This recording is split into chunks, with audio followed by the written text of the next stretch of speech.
আসসালামু আলাইকুম। রাংরাইজ চ্যানেলে আজ থেকে শুরু হচ্ছে গ্রুপ ভার্ব শেখার ভিডিও। আমরা পার্ট 1 এ আছি। পার্ট 1 এ আমরা শিখব অ্যাক্ট নিয়ে। অ্যাক্ট একটি ভার্ব, এটার অর্থ কাজ করা। এর গ্রুপ ভার্বগুলো আজকে আমরা শিখব।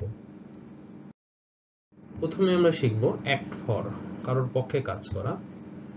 যেমন উদাহরণ হচ্ছে he is act for the chairman, সে চেয়ারম্যানের পক্ষে কাজ করে।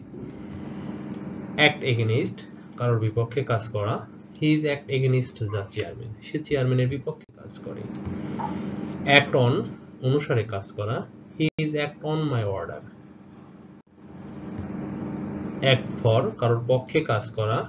হি is act for the chairman, সে চেয়ারম্যানের পক্ষের লোক, তার পক্ষে কাজ করে। অ্যাক্ট ফ্রম, কোনো উদ্দেশ্যে কাজ করা।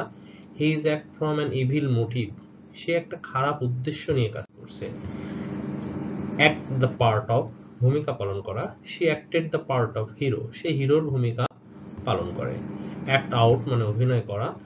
She act out an scene from Shakespeare Romeo and Juliet, সে শেক্সপিয়ারের রোমিও অ্যান্ড জুলিয়েট থেকে একটা পার্ট অভিনয় করেছে।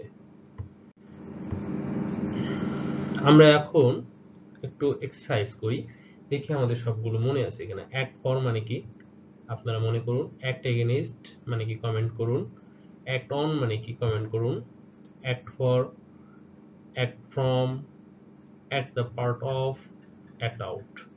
ধন্যবাদ সবাইকে।